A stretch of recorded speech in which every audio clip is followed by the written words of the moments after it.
When we think of the SCP Foundation, we imagine dangerous, scary anomalies, and for good reason. Many of the SCPs only want to kill us and cause as much damage to our world as possible.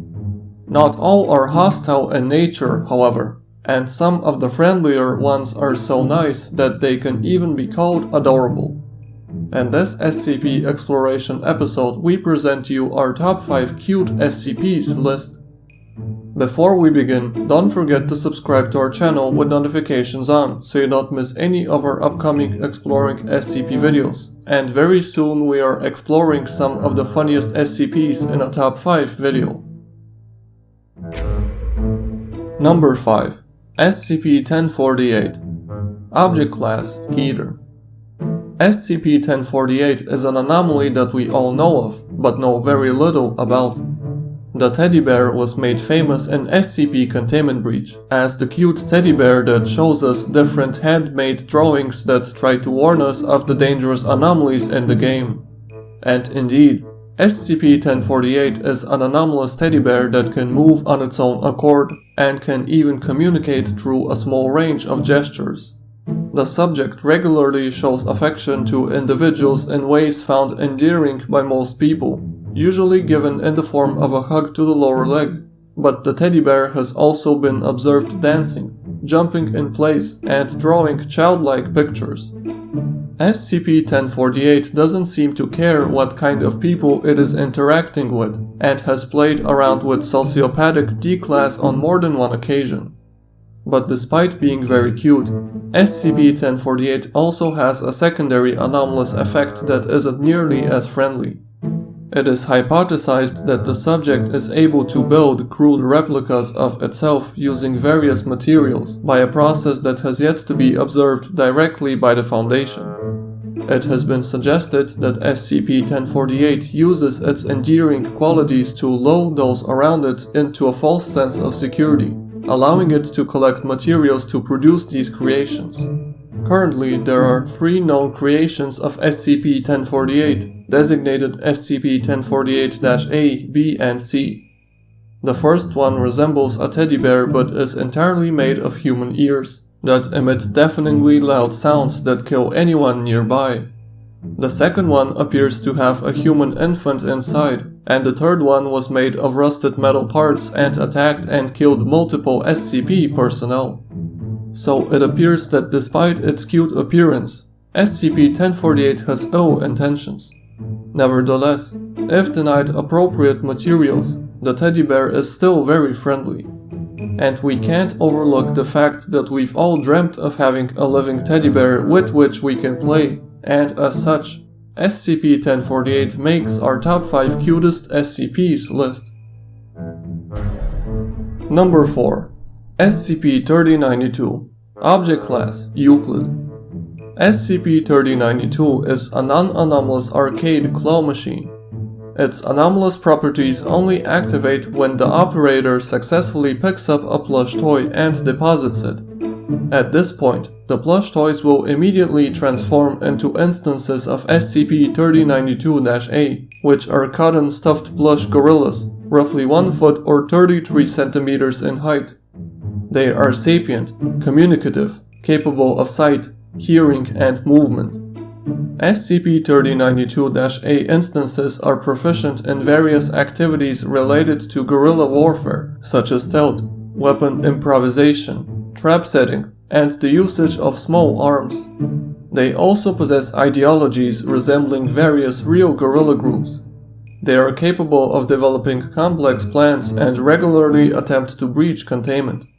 However, thus far all SCP-3092-A activity appears to have been intended to annoy or cause inconvenience rather than cause real damage to its targets. All weapons employed by SCP-3092-A instances have been non-lethal, causing only minor injuries. Attempts to question SCP-3092-A instances have failed, and all insist that their attacks are damaging with many casualties. Tactics frequently used include slingshots, small catapults, graffiti, glitter bombs, and many more. All SCP-3092-A instances are capable of converting any non-anomalous plush toys that they come into contact with to other SCP-3092-A instances bearing the same ideology and behavior, which is why the plush warriors often seek out other toys to increase their numbers. SCP-3092-A instances can be ripped, torn, or damaged just as easily as any normal plush toy. When damaged, instances typically express hyperbolic pain over even superficial damage.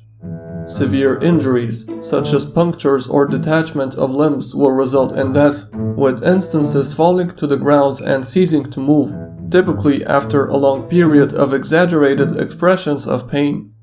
However, repeated disturbance of already dead instances will result in them briefly standing up and requesting that this disturbance stop as they are out of the game.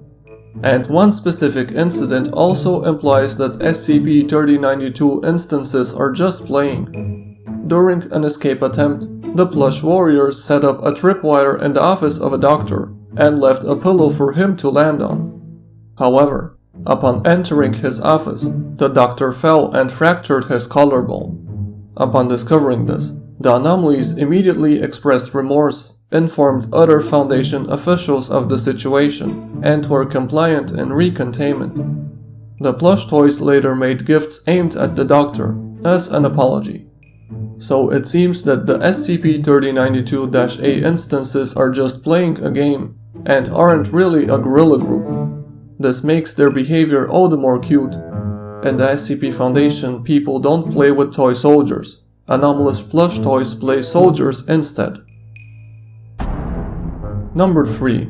SCP-131. Object Class Safe. As expected, the famous SCP-131 instances, also nicknamed iPods, find themselves on the cutest SCPs list. But on first glance, the anomalies don't appear nearly as cute as they actually are. We are looking at weird one-wheeled, one-eyed, teardrop-shaped creatures after all. They can just as easily be called creepy, if you ask me. But as soon as they start doing literally anything, their appearance changes in an instant. The SCP-131 instances are very quick, and they can travel as fast as a professional sprinter. They lack a braking system, however, which often leads to spectacular and amusing incidents. The iPods have the intelligence of cats and are very curious.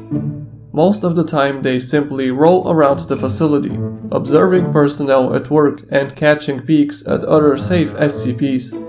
The creatures communicate with each other via an untranslatable high-pitched babbling. SCP-131-A and B respond well to any affection given to them, and will quickly bond to the giver in the same way a puppy bonds with a human being. Although curious, the subjects can sense danger, and if the object of their bond begins to approach something they register as dangerous, Euclid or Keter class objects for example, they will swarm around their companion's feet and begin emitting high-pitched babbling noises, as if to warn them. So despite the iPod's weird and mildly creepy appearance, they seem to be normal pets in the body of an anomaly. And not just any pet, but one that is ready to put oneself in danger for its partner as well.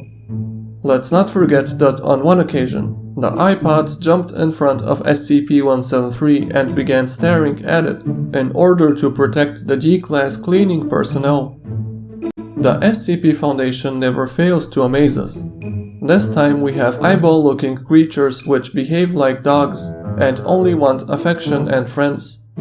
We can add the SCP-131 instances to the would like to have as pet list in the SCP universe, and hope that if the SCP agency ever loses secrecy, that they would at least grant us this wish, and begin selling the cute iPods to the public. Number 2. SCP-529. Object Class Safe. SCP-529 is a small house cat with gray tabby markings, nicknamed Josie. What makes the animal anomalous, however, is the fact that parts of the animal to the rear of the end of the ribcage appear to be missing. The body terminates sharply as if sliced in two. In spite of this, the animal has no health problems and moves about as if its hindquarters were still in place. For example, walking takes place as usual, and sometime after feeding, the animal makes motions as if to void itself of waste matter.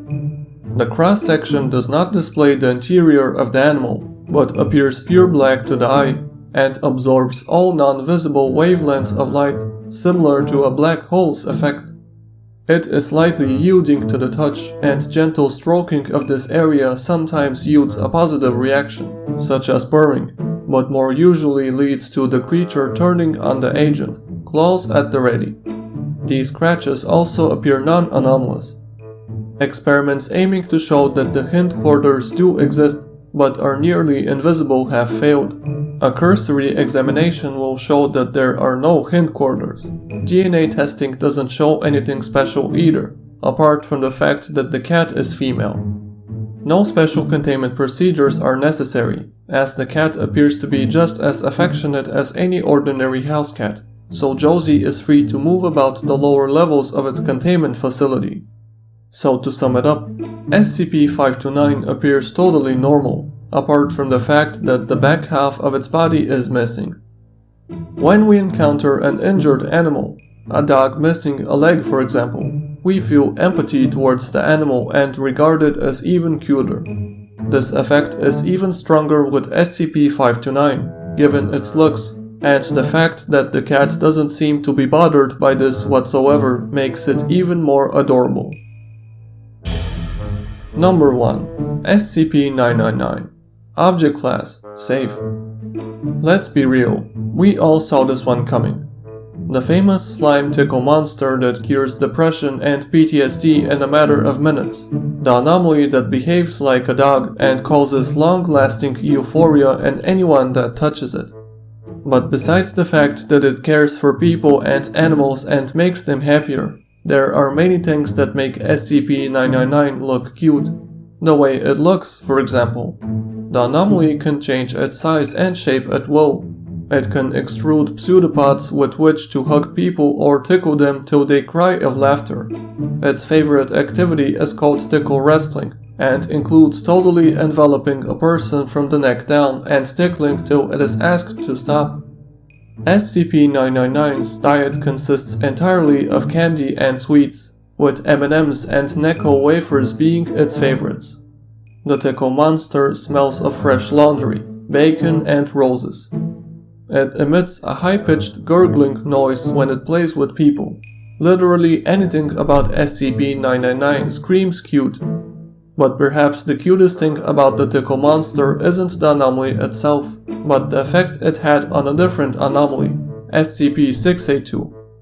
Despite being stepped on by the indestructible lizard, SCP-999 doesn't care one bit and immediately begins nuzzling 682's legs and body. Shortly afterwards, SCP-682 says it feels very well and begins laughing, repeating the word happy and rolling on its back like a puppy. So besides being perhaps the cutest SCP in the Foundation, SCP-999 also made one of the most dangerous SCPs, SCP-682, also appear very cute. Let's just hope the O5 Council decides to finally begin cloning SCP-999 instances and releasing them to the public as pets, or at least create a cure for depression using 999's slime. They can always use amnestics to make us forget that anything anomalous ever happened. This concludes our list of the top 5 adorable SCPs. So which one do you think is the cutest SCP? If there were any other adorable SCP creatures that you think should have been included in the list, don't hesitate to share them with us in the comments. Please make sure to leave a like if you enjoyed the video, and don't forget to subscribe if you enjoy this type of content, as we have many more interesting videos coming up in our SCP Exploring series, such as Top 5 Funniest SCPs, and many more.